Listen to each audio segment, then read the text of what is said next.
You will agree that free access to clean, drinkable water is one of the greatest challenges facing the modern world. Our planet is home to more than 7.5 billion humans, but there are still parts of the world where a bottle of clean, hygienic water is considered a prized possession. I stress the word clean because water that is otherwise filled with germs or is unhygienic in other ways does more harm than good to one's well-being.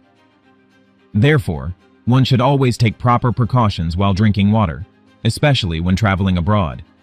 This makes perfect sense, as waterborne diseases are among the deadliest diseases and cause more than 250,000 deaths worldwide each year. Welcome to Brainy Bits. However, here's an interesting question. If drinking unclean water is so bad, how do wild animals, whose primary, or in fact only water source are rivers, ponds, and lakes that are anything but hygienic, survive drinking this germ-ridden water? Why does it seem like beasts of the wild do just fine drinking bad water? There are several intriguing reasons behind this, and we're about to delve into them right now. Wild animals develop a tolerance towards bad water. Forests are not usually teeming with water bodies. In other words, there are only a handful of lakes, ponds, or other small bodies of water that quench the thirst of a lot of animals that live in nearby wildlife areas. In fact, many animals come from far-flung regions, braving dangers on their path just to seek out a source of water. As a result, these animals do not really have the choice to give up on one lake and casually stroll across to another. They have to drink water from that very lake. Their lives depend on it.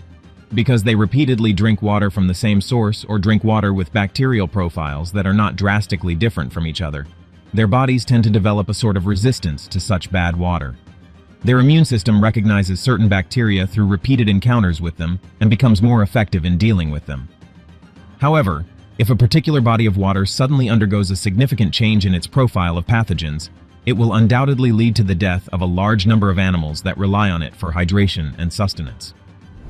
Not all water sources are contaminated to a dangerous level. Many people believe that the water sources in the wild are all contaminated to a large degree, but they are not all that bad in reality. I mean, they may be contaminated to some extent, but they are not so full of germs that it will be a problem for anyone who drinks them, whether they are animals or even humans. Moreover, most mammals have a finely developed sense of smell, which helps them determine, to a certain extent, whether a water body is bacteriologically active. When they encounter such a body, they often simply pass on the idea of drinking from it, opting for safer alternatives elsewhere.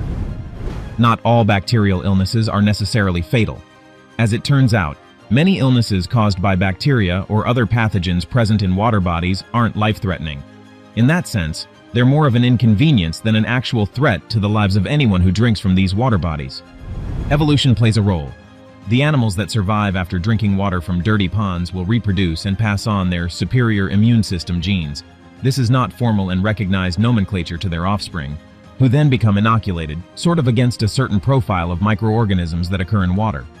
This is a somewhat oversimplified explanation of the underlying evolutionary process, but essentially it boils down to this. Animals that possess the ability to safely drink water from even the dirtiest puddles without suffering major consequences have a significant advantage over those that become sick or perish as a result.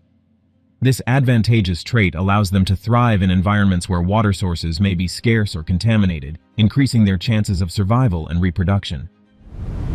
Animals that drink water from dirty ponds die all the time.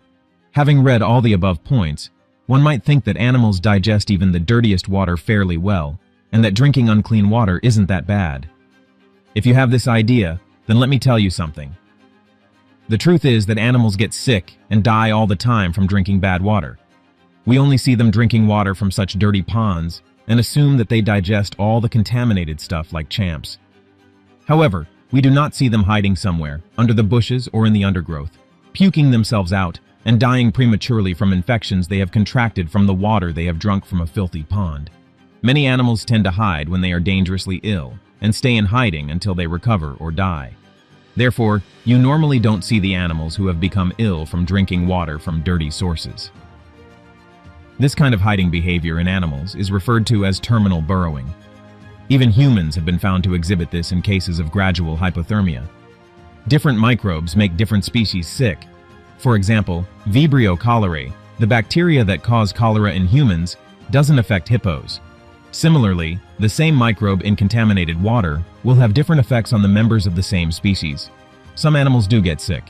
For example, close to 90% of deer in North America gets infected with Giardia, a microscopic parasite that causes giardiasis. Giardiasis spreads through contaminated water and food. If dirty water was always disease-causing and deadly, many species would have probably perished. So the real deal here is, in what way is the water dirty or unclean? If the ponds contain silt, it is unlikely that it would make animals seriously sick. In a nutshell, while it is true that not all water bodies in the wild are so contaminated that even a sip of water from them will kill anything that drinks from them, that does not mean that it is inherently okay to drink contaminated water and assume that one's immune system will protect them, regardless of how bad the water is. If you found this journey into the secret behind animals drinking dirty water fascinating, remember to like, comment, and share your thoughts with us. Subscribe to our channel for more exciting explorations of what lies ahead, and don't forget to hit the notification bell so you never miss a future video. See you next time.